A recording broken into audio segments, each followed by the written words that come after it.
तो प्रस्तुत है कहानी शांति का वाचन।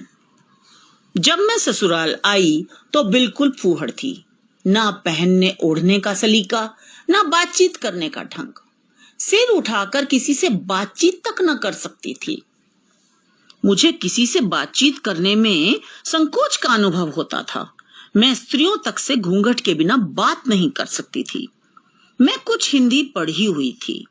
फुर्सत मिलने पर रामायण पढ़ती थी। सास ससुर को देवता मानती और उनसे बुरी तरह डरती थी। जरा सी चूक होते ही पत्ते की तरह कांपती थी। एक बार दाल में नमक अधिक हो गया। ससुर जी ने भोजन के समय सिर्फ इतना ही कहा, नमक जरा अंदाज से डाला करो बहू। इतना सुनते ही हृदय कांपने लगा, मानो मुझे इससे अधिक कोई वेदना नहीं पहुंचाई जा सकती थी। मेरे बाबूजी अर्थात मेरे पतिदेव को मेरा ये फूहड़पन बिल्कुल पसंद न आता था। उन्होंने शिक्षा की ऊंची से ऊंची डिग्रियां प्राप्त की हुई थी। स्त्रियों की शिक्षा और रहन सहन के बारे में वे कुछ अधिक ही उदार थे। वे मुझसे बहुत ही प्रेम करते थे, किंतु मेरे रूढ़िवादी विचार उन्हें बहुत कष्ट देते थे। वे रात को कमरे में आकर नींद न आने तक कोई ना कोई अंग्रेजी पुस्तक पढ़ते रहते थे। यदि मैं कभी पूछ बैठती कि क्या पढ़ रहे हैं, तो वे करुण स्वर में कहते, यह ऑस्कर वाइल्ड की सर्वश्रेष्ठ रचना है। मैं अपनी अयोग्यता पर स्वयं को लज्जित महसूस करके ग्लानि अनुभव करती और सोचती कि मैं इन विद्वान व्यक्ति के सर्वथा अयोग्य हूं। एक दिन संध्या समय मैं रामायण पढ़ रही थी। अचानक मेरे पति देव को मैंने आते देखा तो रामायण पढ़ना बंद कर दिया, परंतु उन्होंने पुस्तक देख ली। उनके द्वारा पूछे जाने पर मैंने स्वीकार कर लिया कि मैं रामायण पढ़ रही थी। वे कहने लगे कि यह सही है कि यह पुस्तक उदात्त भावों से भरी हुई है, लेकिन इसमें मानव चरित्र को अंग्रेजी या फ्रांसीसी लेखकों के समान नहीं दिखाया गया है। यूरोप में आजकल स्वाभाविकता का जमाना है। उनकी रचनाएं पढ़कर आश्चर्य होता है। हमारे यहाँ लेखक धर्म और नीति में ही उलझे रहते हैं, इसलिए कभी कभी अस्वाभाविकता आ जाती है। यही त्रुटि तुलसीदास जी में भी है। उनकी बात सुनकर मैं अपनी अयोग्यता पर झेप कर बोली, मैं ये पढ़ लूं तो बहुत है, अंग्रेजी पुस्तक किस प्रकार पढ़ूं? मेरे पति बहुत सहनशील थे। कहने लगे, एक एक घंटा रोज पढ़ोगी तो थोड़े ही समय में पारंगत हो जाओगी। परमात्मा भी सुंदरता इसलिए देता है कि उसका श्रृंगार करो, स्वच्छता का ध्यान रखो। मैं दिन रात मेहनत इसीलिए करता हूँ, इसीलिए इतना कमाता हूँ कि इस द्रव्य का सबसे उत्तम उपयोग हो। स्त्रियां केवल घर के कार्य करने, पति सेवा या व्रत रखने के लिए ही नहीं हैं। उनके जीवन का लक्ष्य इससे कहीं और ऊंचा है। स्त्री पुरुष की अर्धांगिनी मानी गई है। मेरे और तुम्हारे विचार और आमोद प्रमोद अलग अलग हैं। इस प्रकार तुम इस जीवन में मुझे किस प्रकार सहायक हो सकती हो? पति देव के ये वचन सुनकर मैं स्वयं में झेप महसूस करने लगी। उनका कथन यथार्थ था। मैं उनके लिए बंधन नहीं, उनकी सहचरी बनना चाहती थी। अतः उसी दिन से मैंने स्वयं को उनके अनुसार ढालने का दृढ़ संकल्प कर लिया। पहनने ओढ़ने का शौक सभी को होता है, फिर मैं अपवाद कैसे हो सकती थी? मेरे मायके में मोटा खाया और मोटा पहना जाता था। मेरी माँ और दादी स्वयं सूत काट कर जुलाहे से बुनवा लेती थीं। बनाव श्रृंगार या महीन कपड़े की ओर रुचि दिखाते ही अम्मा फौरन टोक देती कि बनाव श्रृंगार भले घर की लड़कियों को शोभा नहीं देता। धीरे धीरे अब मुझ में परिवर्तन आने लगा और पति देव की जिद के सामने मेरी यह झिझक जाती रही।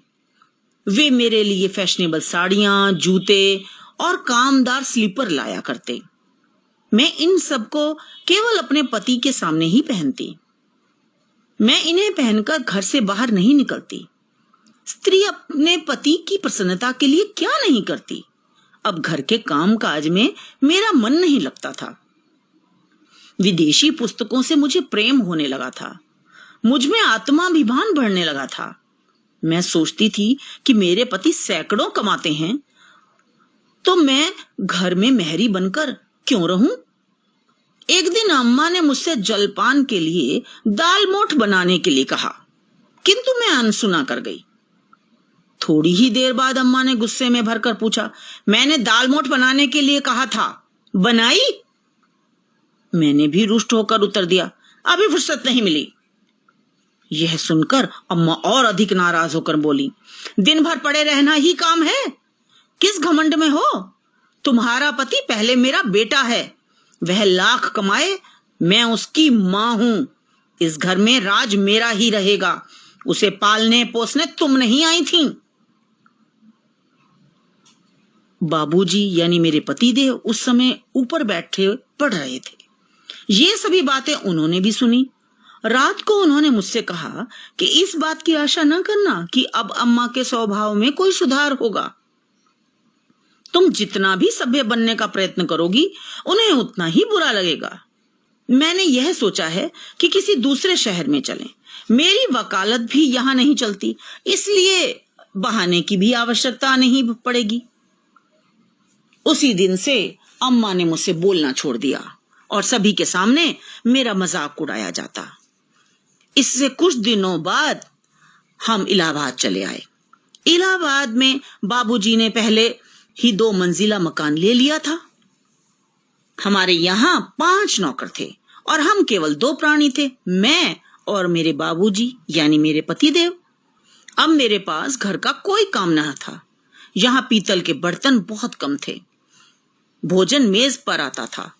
पहले मुझे कुछ शर्म आती थी, लेकिन धीरे धीरे मैं भी रोज मेज पर प्रसन्नतापूर्वक भोजन करने लगी। हम बिल्कुल पैदल न चलते, गाड़ी पर ही जाते। बाबूजी की आमदनी अभी बहुत कम थी। उन्हें चिंताग्रस्त देखकर मैं कहती कि कोई छोटा मकान लेकर व्यय कम कर लो, 2 नौकरों से काम चल जाएगा। किंतु हुआ उल्टा ही। एक ईसाई लेडी मुझे पढ़ाने और गाना सिखाने आने लगी। धीरे धीरे मैं इस नई सभ्यता के रंग में रंगती गई। क्लब जाना शुरू कर दिया। अब मुझे बाबूजी की सेवा सत्कार से अधिक अपने बनाव श्रृंगार की धुन रहती थी। क्लब का समय होते ही मैं तैयार होने लगती। मैं अपने वश में न थी। 2 साल और बीत गए। बाबूजी के चरित्र में विचित्र परिवर्तन होने लगे। वे अब कम बोलते और उदास एवं चिंतित रहते। अभी 1 महीना पहले तक क्लब अवश्य जाते थे, पर अब उन्होंने क्लब जाना बंद कर दिया और अधिकतर समय घर पर आराम कुर्सी पर लेटे हुए पुस्तकें और समाचार पत्र पढ़ने में व्यतीत करते। एक दिन उन्हें बहुत जोर का बुखार आया। दिन भर बेहोश पड़े रहे। मेरा जी एक उपन्यास में लगा हुआ था। मैं उनके पास जाती और पल भर में लौट आती। अब टेनिस का समय हुआ जाता था, तो मैं दुविधा में पड़ गई। फिर सोचा कि मेरे यहाँ रहने से कुछ अच्छे तो नहीं हो जाएंगे बाबूजी। वहां जाकर अपने मित्रों को बाबूजी की दशा बताई और एक ठंडी आह भरकर कोर्ट में जा पहुंची और खेलने लगी। आज से 3 वर्ष पहले बाबूजी को इसी प्रकार बुखार आ गया था। मैं रात भर व्याकुल रही थी और जी यही चाहता था कि इनके बदले मुझे बुखार आ जाए, पर अब हृदय स्नेह शून्य हो गया था। मैं सदैव की भांति रात को 2 बजे घर पहुंची। मैं अब अंग्रेजी उपन्यासों को समझने लगी थी। बाबूजी का जी दूसरे दिन भी न संभला। मैं क्लब न गई। तीसरे दिन मिसेस दास ने एक नर्स भेजकर बाबूजी की सेवा का भार उस पर डाल दिया। 2 दिन क्लब न जाने पर मैं बेचैन हो उठी थी। एक दिन तीसरे पहर मैं एक अंग्रेजी उपन्यास पढ़ रही थी। अचानक मन में विचार उठा कि बाबूजी का बुखार असाध्य हो गया तो, परंतु इस विचार से मुझे बिल्कुल भी दुख नहीं हुआ। मैंने मन में एक शोकपूर्ण व्याख्यान की भी रचना कर डाली। सभी मुझे संवेदना पत्र भेजेंगे। मैं इन्हीं विचारों में मग्न थी कि नर्स ने आकर कहा, आपको साहब याद करते हैं। यह मेरे क्लब जाने का समय था। मुझे उनका बुलाना अखर गया, पर क्या करती, उनके पास गई। 1 मास की बीमारी में वे अत्यंत कमजोर हो गए थे। वे आंखें नीची करके अत्यंत करुण भाव से बोले, मैं यहाँ कभी अच्छा नहीं हो सकता, मुझे अम्मा के पास पहुंचा दो। मैं इस जिंदगी से तंग आ गया हूँ।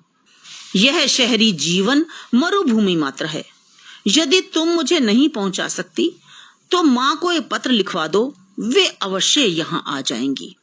मैं समझी यह बुखार की बकझक है। फिर बाबूजी अत्यंत विनीत भाव से बोले, श्यामा, मैं तुमसे कुछ कहना चाहता हूँ। मुझे इस जीवन में अब रुचि नहीं रही। इस जीवन से अब घृणा हो गई है और यही मेरी बीमारी का मुख्य कारण है। मुझे शारीरिक नहीं, मानसिक बीमारी है। मैं तुम्हें वही पहले किसी सलज्ज, सिर नीचा करके चलने वाली, पति श्रद्धा से परिपूर्ण स्त्री देखना चाहता हूँ। तुमने सदैव मेरी आज्ञा का पालन किया है। मेरे हृदय पर वज्रपात सा हो गया। शर्मो हया जैसे पुनर्जीवित हो उठी। अंतरात्मा ने कहा, अवश्य मैं अब वह नहीं हूँ जो पहले थी। मैं दोनों हाथ जोड़कर बाबूजी के चरणों में गिर पड़ी। अब मैं अपने घर वापस आ गई हूँ। अम्मा जी भी अब मेरा अधिक सम्मान करती हैं। मुझे अपनी रामायण महाभारत में अब वही आनंद प्राप्त होने लगा है। बच्चों, मुझे आशा है कि आपको ये कहानी पसंद आई होगी, आपको आनंद आया होगा। बच्चों, इसी तरह से और भी कहानियां मैं पढ़ रही हूँ, उनका वाचन करती रहूंगी और आप कहानियों को सुनेंगे, आनंद लेंगे। अन्य कहानियों का आनंद उठाने के लिए इस वीडियो के नीचे डिस्क्रिप्शन बॉक्स में जरूर देखें। तो मिलते हैं अगली कहानी में। धन्यवाद बच्चों।